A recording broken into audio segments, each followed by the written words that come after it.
Hello guys! Hello Virgo! Welcome dito sa aking channel, Kapalaran 888 Virgo. Alamin natin kung anong messages, vibration, gabay energy para sa lahat ng Virgo. Okay, kung bago ka sa channel ko, please Virgo, alamin mo kung ano yung sun, moon, or rising mo, sign, para resonated ka sa lahat ng readings ko. Pero kung Virgo ka talaga, okay, sinasabi dito ng baraha mo na nakikita ko na pwedeng maraming offer, contract signing bago matapos yung taon tungkol sa trabaho, travel abroad, or posibleng nakikita natin dito na may kailangan kang pagdesisyonan, may commitment dito It's either partnership, collaboration, or anumang attachment to na kailangan mong gawin. Okay? Kailangan mag-travel siguro para lumipat ng bahay. Kailangan mag-travel para magtrabaho, kailangan mag-travel para pumirma ng kontrata, parang ganyan-ganito. Okay? So, comment down below if you resonated. Okay. Thank you, Spirit. Thank you, spiritual helpers. Thank you, guide. Okay. Awareness and power. Wow. So, be careful. Kasi nakikita ko sure dito, Virgo, na hindi ka masyadong aware sa mga nangyayari sa paligid mo.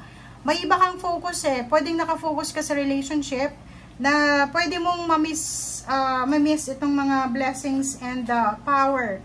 Power, money is power, diba? Strength and confidence. Determination. So, nakikita ko sure dito, maging aware ka. Maging aware ka sa mga posibleng mangyari darating ngayong simula December 1 hanggang December 31 or pwedeng abutin natin ng January 2025. Kasi, bibigyan ka ng pagkakataon ng Panginoon para maging powerful. Ma-reclaim mo yung power na nawala sa'yo. Okay? Kaso lang, ang nakikita natin dito, masyado tayong nakafocus sa isang bagay. Like for example, pwedeng gustong-gusto mong mag-travel abroad or gusto mong mag-abroad or magtrabaho sa ibang bansa.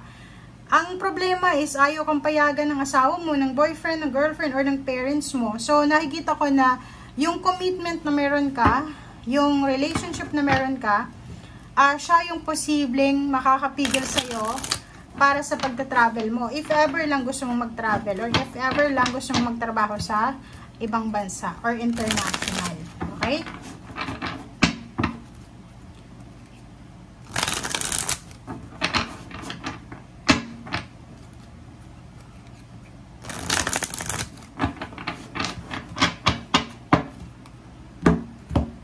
Okay.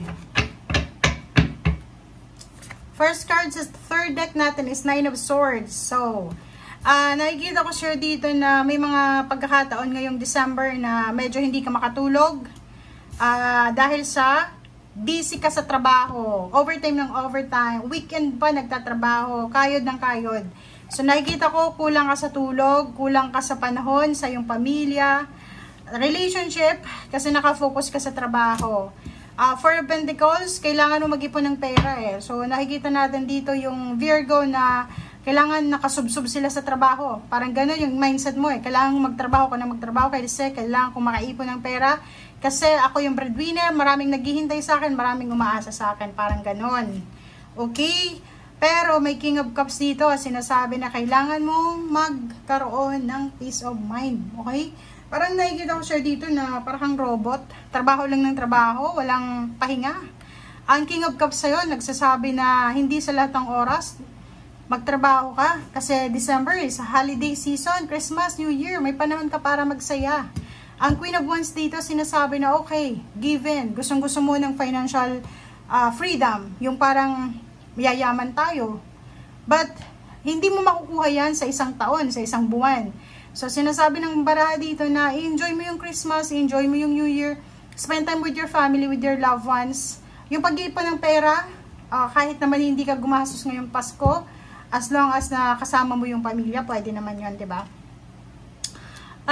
Nakikita ko siya dito na may iba sa inyo na gustong makipag-collaborate, gustong makipag-business partner. Kaso lang, ang problema dito is pera. Parang yung gustong-gusto mong magnegosyo, pero wala kang kapital. Parang ganon. Okay, next is Queen of Cups. Nandito yung King and Queen of Cups. So, sinasabi sa'yo na Huwag mong madaliin yung mga plano mo ngayong taon na to. Kung halimbawa yan yung plano mo noong December 2023 na wini-wish mo na sana pagdating ng 2024, makuha ko na yung ganito ganyan. Bigyan mo yung sarili mo ng time para gawin yan, okay? Travel, kung halimbawa daw na nag-iisip kang mag-resign, umalis sa trabaho, mga ibang bansa or makipagsapalaran sa ibang lugar, pag-isipan mo daw muna ng maayos. Okay, huwag ka daw magdedesisyon ngayong December. Huwag kang magre-resign din ngayong December. Okay, Knight of Cups and then Ten of Cups. So nakikita ko sa'yo dito na may mga kapamilya ka or pwedeng may mga tao na nakapaligid sa'yo, Virgo, na willing kang bigyan ng suporta in terms of money. Diba? Yung pwedeng may mautangan ka or mahimahingan ka ng tulong. So, nakikita mo dito yung Nine of Pentacles, sinasabi na isa sa mga wini-wish mo, financially, ang posibleng makukuha mo. Lump sum of money, pwedeng yung iba nag-iipon ng pera. So, siguro sa mga ipon nyo, bibilangin nyo siya bago matapos yung taon. O yung Ten of Cups dito sinasabi na isang victory, success, recognition, rewards, awards, sa usaping money, ang posibleng mangyari sa kapamilya mo or pwede ikaw yan. Okay?